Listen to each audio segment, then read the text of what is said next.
इतना लंबा समय जो आपके जीवन कटा, आप अपना अनुभव बताएं। आपको पद्मश्री मिला, उसके लिए बहुत शुभकामनाएं। मैं कह रही हूं कि हम मतलब समस्त मानवता की ओर से मैं आपको धन्यवाद ज्ञापित करती हूं, क्योंकि आपने बहुत ही बड़ा कार्य किया, उसके लिए शब्द नहीं है हमारे पास। कोविड तो आया है 2020 में जी, उस 25 साल में हमने बहुत उतार चढ़ाव देखे। जी, वही उतार चढ़ाव आप बताएं हमारे श्रोताओं को।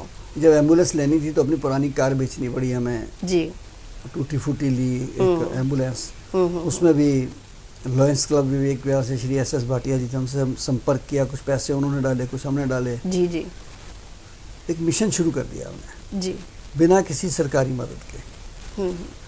आज तक 27 साल हो गए हैं, ना हमने दिल्ली गवर्नमेंट से ना भारत सरकार से कोई फंड नहीं लिया। सुन रहे हैं आप लोग?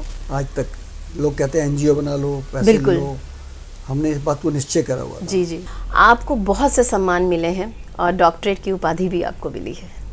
कैसा लगता है जब, मैं क्रिटिसिज्म की बात नहीं करती कि लोग तो विरोध करते ही हैं, यदि लोग विरोध कर रहे हैं तो इसका मतलब है आपका ग्राफ ऊपर की तरफ जा रहा है, आप उन्नति कर रहे हैं, आपकी उन्नति हो रही है, आप तरक्की कर रहे हैं। विरोधियों की बात मैं नहीं करती, लेकिन जब इस तरह की खुशियां मिलती हैं तो कैसा लगता है परिवार को? देखिए, काम तो हम 25 साल से कर रहे थे जी, और 2002 में मुझे red and white bravery award gold medal भी दिया था दिल्ली के मुख्यमंत्री श्री बहुत से अवार्ड्स मिले हैं आपको। लेकिन जैसे कोविड आया, कोविड ने हमको जीरो से हीरो बना दिया। उसका कारण था एक बहुत बड़ा, जी, कि जो सुविधाएं हमारे पास थी, जैसे एम्बुलेंस, शव वाहन, मोर्ची बॉक्सेस, ब्लड, वॉलंटियर, शमशान घाट क्रिमेशन, ये और किसी के पास नहीं थी चीज़ें। जी, जी, बिल्कुल। तो तमाम बड़े ऑफिसर मेरे पास आए कि शंटी जी आप हमें सेवा दे देंगे। मेरे कई साथियों ने मना भी किया, शंटी जी मौत का मंजर है। मैंने कहा यार, एक फौजी की तरह हम काम कर रहे हैं 25 साल से, और आज देश पे इतना बड़ा भयानक समय आया है और लड़ाई लगी और फौजी घर में बैठ जाए और मर जाए तो शहीद नहीं कहलाता, उसको मिलिट्री में लड़ना ही पड़ेगा, सीमा पे जाके लड़ना। बिल्कुल, बिल्कुल। और हमारी सीमा शमशान घाट है जी, हमको सेवा करनी है।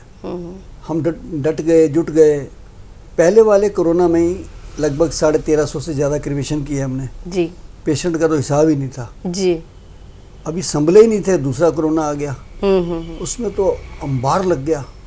एक दिन में हमने 150-200 डेड बॉडी भी क्रिमेट की हैं। जी, जी।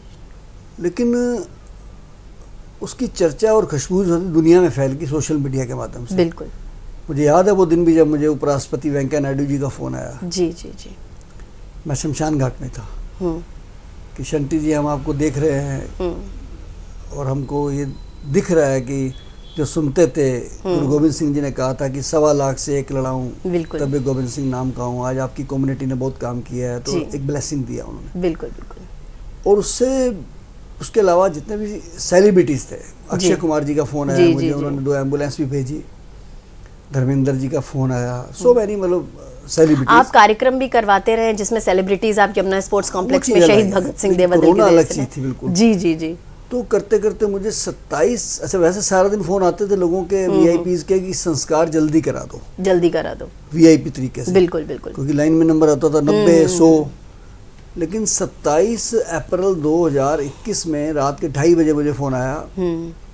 तो मेरा ड्राइवर कहने लगे कि सर एक फ़ोन है, कह रहे जल्दी बात कराइए, कोई सर बात करेंगे। तो जब मैंने कान से फ़ोन लगाया तो कहने लगे कि मैं शंटी जी आपको हम टीवी पर लाइव देख रहे हैं, सारा देश आपके साथ है जी, आप इसी तरीके से सेवा करते रहें, जय हिंद। मैंने कहा जी कौन बोल रहे हैं? कहने लगे मैं नरेंद्र मोदी बोल रहा हूँ।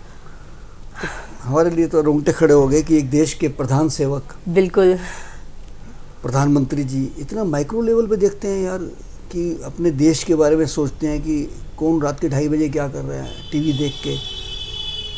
इतने शुभ चिंतक है देश के। और ये सच है जो मैं आपको बता रहा हूँ कामना जी, कि अगर माननीय प्रधानमंत्री जी 200 करोड़ लोगों को वैक्सीनेट नहीं करते जी, तो चाइना की तरह तीसरा दौर भी आता, चौथा भी आता। बिल्कुल, बहुत दुर्दशा होती, बहुत दुर्दशा होती। और लोगों ने उनको चाहे उस समय क्रिटिसाइज भी किया जी, कि ये जो वैक्सीनेशन ला रहे हैं ये सक्सेस नहीं है या फलाना फलाना, लेकिन बाद में लोग पछताए। बिल्कुल, बिल्कुल। और लोग खुश हुए कि वाकई में बात जेन्युइन। देखिए, कोई भी अच्छा काम करने चलता है तो क्रिटिसिज्म, उसका विरोध पहले हो जाता है। देखिए दुनिया का दस्तूर है। दिल्ली में प्रशासन एकदम खत्म हो गया था एक तरीके से। प्रशासनिक लोगों ने टेलीफोन उठाने बंद कर दिए थे। दिल्ली सरकार के अधिकारियों ने फोन उठाने बंद कर दिए थे। कोरोना काल की बात कर रहे हैं। चुने हुए इनके नुमाइंदों ने भी इतने भी एमएलए वगैरह थे, बट हुआ क्या कि एक ऐसी रात भी आई दूसरे दौर में कि एक ही रात में जयपुर गोल्डन हॉस्पिटल में 25 लोग मर गए, लैक ऑफ ऑक्सीजन। जी जी जी, ये बहुत बड़ी बात थी कि राष्ट्रीय राजधानी में 25 लोगों का मर जाना।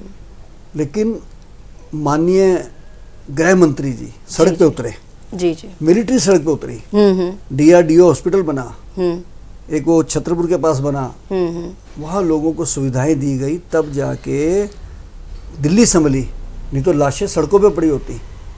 इसके अलावा जो संसाधन होने चाहिए थे हॉस्पिटल्स में, उसमें दिल्ली सरकार फ्लॉप हो गई। ना एम्बुलेंस, ना शव वाहन, ना मोर्चरी बैग इनके पास, ना ग्लव्स, ना पीपी किटें, ना इनके पास स्ट्रेचर थे, ना व्हील चेयर थी। 25 वेंटिलेटर जीटीबी हॉस्पिटल में लगे हुए थे, चलाने वाला एक बंदा नहीं था। जी जी, सफाई कर्मचारी ऑन करते थे, सफाई कर्मचारी बंद कर देते थे। मरने के बाद लोग वहाँ 2-2 दिन पड़े रहे, 3-3 दिन बेड के ऊपर। जी जी जी, उठाने वाला कोई नहीं था। बिल्कुल बिल्कुल। इसी मोर्चरी से जीटीबी की हम 50 से 60 बॉडी तक पर डे उठाई है हमने, पर डे। जी, बिल्कुल। तो वो माहौल जो बना, उसको देखते हुए हमारे वॉरियर, मेरे ड्राइवर घबराए नहीं। मतलब आप लोगों में एक जुनून आ गया कि भाई कि अब करना है या मरना है। अब देखिए दूसरा दौर आया तो मैं शमशान में बैठा था जी, बॉडी ही नहीं खत्म होती थी जी, दिन रात वहीं था, दिन रात वहीं। मेरा बेटा वेंटिलेटर पे था, हाँ जी, मेरा ड्राइवर वेंटिलेटर पे था, सॉरी मैनेजर जी जी, राजू, उसकी ऑक्सीजन 50-60 रह गई। अब मैं कहाँ जाऊँ, मैं तो बड़ा परेशान। लेकिन मैंने उस ईश्वर पे छोड़ दिया। मैंने कहा ये जो लोग आए हुए हैं ना शमशान पर घाट पे, सैकड़ों की तादाद में, ये भी मेरे बेटे। पर डॉक्टर साहब इसके लिए कलेजा चाहिए। आप जो बातें कह रहे हैं, हमारे दर्शकों के रोंगटे खड़े हो रहे होंगे, मेरे रोंगटे खड़े हो रहे हैं। इसके लिए कलेजा चाहिए। जो बात आप कर रहे हैं इतनी आसान नहीं है। अच्छा, इसमें मैं एक बात ये जानना चाहूंगी, आपकी धर्मपत्नी का कितना सहयोग रहा? कितना समय हुआ आपके विवाह को?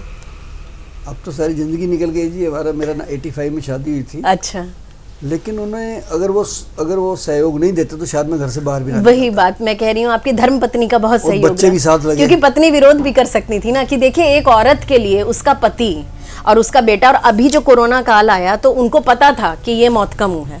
किसी भी महिला के लिए लोग मतलब स्वार्थी हो जाते हैं ऐसे में। बच्चे भी लगा दिए साथ में। वही कह रही हूँ ना कि पति और बच्चे, तो उन्होंने विरोध बिल्कुल नहीं किया।